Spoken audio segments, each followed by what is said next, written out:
नमस्ते मित्रों, कथा निधि चैनल पर आपका बहुत बहुत स्वागत है। हमारी आज की कहानी बड़ी इंटरेस्टिंग कहानी है। कहानी का नाम है अचार। नाम ही बड़ा चटपटा है। तो चलिए कहानी सुनते हैं। अचार।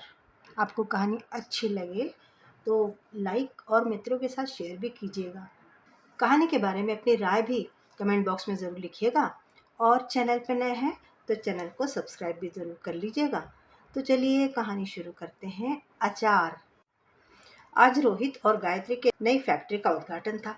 देखते देखते एक ही साल में पति पत्नी ने बहुत मेहनत करके अपनी फैक्ट्री खड़ी कर ली थी। सारे रिश्तेदार जमा थे और रोहित की बड़ी सराहना कर रहे थे। रोहित का भैया सुमित और भाभी अस्मिता रोहित के आगे पीछे घूम रहे थे। रोहित की माँ विद्या जी अपने बच्चे का यशगान सबके सामने किए जा रही थी। सभी लोग रोहित को और उसकी पत्नी दोनों को शुभेच्छा दिए जा रहे थे।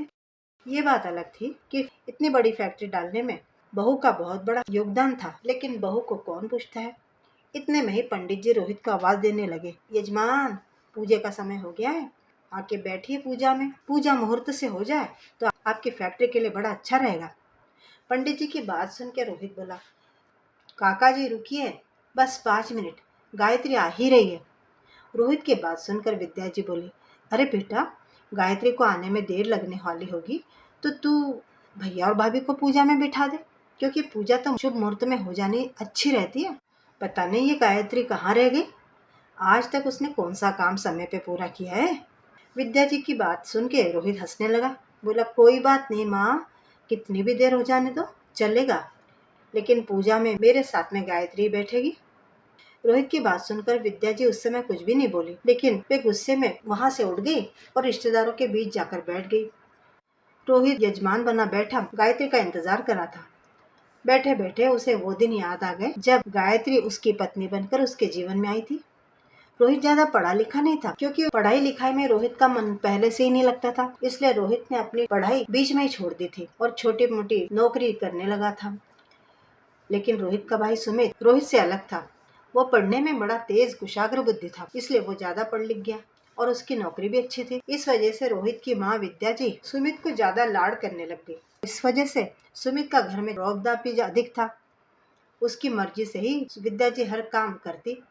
अब ये तो नेचुरल सी बात थी कि जिस व्यक्ति का घर में बहुत ज्यादा रौब-दाब होगा, रुतबा होगा, उसकी पत्नी का भी घर में ज्यादा रुतबा होगा। यही स्थिति घर में थी। अस्मिता यानी कि सुमित की पत्नी घर में रानी जैसी रहती थी, जबकि रोहित की पत्नी गायत्री घर में सबके लिए काम में खटती रहती थी। इसलिए उसकी स्थिति एक नौकरानी जैसी हो गई थी। गायत्री दिन भर घर में काम करती रहती, फिर भी उसके हिस्से में बाकी सबके ताने ही आते थे। रोहित जो भी पैसा कमाता वह सब लाकर विद्या जी के हाथ में दे देता। गायत्री को अगर कुछ चाहिए होता तो उसे विद्या जी से पैसे मांगने पड़ते थे, लेकिन पैसे देने से पहले विद्या जी गायत्री को 2-4 बातों के लिए सुना देती, उसके बाद ही उसे कुछ पैसा देती। इतना ही नहीं, गायत्री के खाने पीने पर भी वे हमेशा रोक टोक किया करती। अस्मिता और विद्या जी गायत्री के खाने की थाली पर भी नजर रखा करती थी, देखती थी कि उसकी थाली में वो क्या क्या लेकर खाने के लिए बैठी है। गायत्री सबको खिला पिला कर सारे काम निपटा कर जब खाना खाने बैठती तो उसे देखकर विद्या जी और अस्मिता जोर जोर से बातें करने लगती। एक कहती, फोकट का है, खा लो, तो दूसरी कहती, हाँ हाँ, यहाँ कौन से पैसे लगते हैं। लेकिन सुमित इस बारे में कभी कुछ कहता नहीं था। वैसे भी पत्नी के सामने उसका कुछ भी नहीं चलता था और फिर इन सब बातों से उसे कोई खास फर्क भी नहीं पड़ता था। लेकिन सास और अस्मिता इन दोनों की बातें सुनकर गायत्री के हाथ खाना खाते खाते रुक जाते थे। उसे लगता था कि एक भी कौर आगे न खाए। ऐसी बात नहीं थी कि रोहित ये सब बातें सुनता देखता नहीं था। 1-2 बार उसने विद्या जी को समझाने की भी कोशिश की थी, लेकिन विद्या जी ने उसी को चुप बिठा दिया था।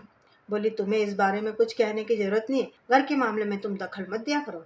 लेकिन उस दिन की बात उसे याद आई। उस दिन ऐसी कोई बड़ी बात तो हुई नहीं थी, बस आम का अचार। आम के अचार की भी उसकी पात्रता नहीं थी। उस दिन रविवार था, घर में सब लोग मौजूद थे, इसलिए विद्या जी ने गायत्री को पूरी सब्जी गुलाब जामुन बनाने के लिए बता दिए थे। अस्मिता तो कुछ भी नहीं करती थी, कोई काम में हाथ नहीं लगाती थी, फिर भी गायत्री ने बड़े उत्साह से सबके लिए बढ़िया खाना तैयार किया। इसके बाद में सबको खाने के लिए बिठाकर उसने सबको गर्मा गर्म पूरियां तल कर देना शुरू किया। इसके साथ साथ वो सबको खाना परोसती भी जा रही थी। सबका ध्यान भोजन पर ही था, लेकिन किसी ने भी इस बात पर ध्यान नहीं दिया कि गायत्री के लिए जरा सा भी रस्सा बाकी नहीं रह गया था। जब गायत्री खाना खाने बैठी तो उसने देखा कि रस्से का डोंगा तो खाली पड़ा था। उसने थोड़ा सोचा और फिर उठी और अचार की बरनी लेकर आ गई। 2 दिन पहले ही अस्मिता के पीहर से आम का अचार आया था। थाली में थोड़ा सा अचार लेके वो पूरी के साथ खाने लगी। उसे खाते हुए देखकर अस्मिता ने जो चिल्लाने की शुरुआत की, बोली, किससे पूछ के तूने अचार ले लिया? मेरे पीहर से आया हुआ अचार है, मेरे लिए भेजा हुआ है। अगर तुम्हें इतना ही पसंद है अचार तो तुम अपने पीहर के लोगों को बोलो। अस्मिता की बात सुनकर गायत्री का खाना खाते खाते हाथ रुक गया और आंखों से आंसू बरसने लगे। बोली, दीदी, रस्सा तो खत्म हो गया था, इसलिए मैंने थोड़ा सा अचार ले लिया। मैंने तो अभी खाना खाया भी नहीं है, देखिए कितना कम अचार लिया। अस्मिता चिल्ला के बोली, तो तुम लोगों के खाने की जिम्मेदारी हमारी है क्या? घर में तुम लोगों को रखा है, तुम्हारा सारा खर्चा उठा रहे हम लोग, तो तुम लोग तो हमारे सिर पे बैठ के नाचने लग गए। अस्मिता इसके बाद भी जोर जोर से भुनभुनाती रही। उसकी आवाज सुनकर घर में सभी लोग बाहर आ गए। विद्या जी अस्मिता की साइड लेकर बात करने लगी। बोली, अरे गायत्री, तुम्हें शर्म नहीं आती? अरे उसके पीहर से अचार आया है, चुपचाप लेकर खाने बैठ गई। अगर तू अचार चोरी से लेकर खा सकती तो पता नहीं घर में तू क्या क्या चोरी करती होगी। अब गायत्री से रहा नहीं गया, गुस्सा होके बोली, बस हो गया मम्मी जी, बहुत बोल दिया आपने। गायत्री पहली बार इस तरह से जोर से बोली थी, इसलिए उसकी आवाज से कुछ क्षणों के लिए तो एकदम घर में शांति छा गई। लेकिन तुरंत ही अस्मिता चिल्लाई, तेरी ऐसी हिम्मत कैसी हुई हम लोगों के ऊपर चिल्लाने की? हमारा ही खाती है और हम पर ही चिल्ला रही। ये कहते कहते अस्मिता ने उसके ऊपर हाथ उठा दिए, लेकिन उतने में ही गायत्री खड़ी हो गई और उसने अस्मिता का उठा हुआ हाथ पकड़ के जोर से मोड़ दिया कि वह दर्द के मारे चिल्लाने लगी। ये देख के विद्या जी चिल्लाने लगी, रोहित, तेरी पत्नी को अभी के अभी घर से बाहर निकाल। ये इसका तमीज है, इसी घर में खाती पीती है और इस घर की मालकिन को ही इस तरह से तकलीफ दे रही है। तेरी पत्नी हमारे घर में रहने के लायक नहीं है। आज रोहित ने सब कुछ अपनी आंखों से ही देखा था। वो बोला, ठीक है माँ, तुम्हारी अगर ऐसी इच्छा है तो ऐसा ही सही, इतना ही उसने कहा। उसकी बात सुनकर विद्या जी और अस्मिता रोहित और गायत्री की तरफ देखकर व्यंग्य से हंसने लगी। रोहित अपने रूम में गया खुद के और अपने पत्नी गायत्री का सामान पैक कर लिया। थोड़ी देर में वो बाहर आ गया अपने बैग लेके और गायत्री का हाथ पकड़ के घर से बाहर निकलने लगा। विद्या जी उसे रोक कर बोली, अरे ये क्या कर रहा है, तू कहाँ जा रहा है? रोहित ने कहा, माँ, बहुत हो गया, अभी जो तुमने कहा तुम भूल गई क्या? तुमने कहा ना बाहर निकल जाओ। अब मेरे बर्दाश्त के बाहर हो गया है। मैं सब कुछ देख रहा हूँ, सुन रहा हूँ। मुझे बहुत अच्छी तरह से मालूम है कि मैं बहुत अच्छी तरह से समझता हूँ इस बात को कि गायत्री का खाना तुम लोग को बुरा नहीं लगता। तुम्हें बुरा लगता है कि मेरी कमाई बहुत कम है, इसी बात का तुम लोग को बुरा लगता है ना। अगर मैं भी अच्छा कमाता होता तब मेरी पत्नी को इतना सुनना पड़ता क्या? सारा काम गायत्री कर रही है घर में, इसके बावजूद उसको दिन रात ताने देती हो दोनों मिलके। ठीक है, अब आप लोग आराम से रहिए और हमें भी अब आराम से रहने दीजिए, इसीलिए मैं मेरी पत्नी को लेकर घर छोड़ के जा रहा हूँ। ये कहते हुए रोहित ने अपनी पत्नी का हाथ पकड़ा और उसे लेकर घर से बाहर निकल गया। उन दोनों को किसी ने रोकने की भी कोशिश नहीं की। इसके बाद दोनों एक किराए के घर में रहने लगे। उनकी मुश्किल के समय में गायत्री के माता पिता ने उन्हें काफ़ी मदद की। हालांकि उनके पास बहुत ज़्यादा नहीं था, लेकिन जितना था उसमें से उन्होंने गायत्री और रोहित को सहायता करके उनकी हिम्मत बढ़ाई। इसके बाद में रोहित ने बड़ा साहस करके लोन ले लिया और एक नया काम शुरू कर दिया।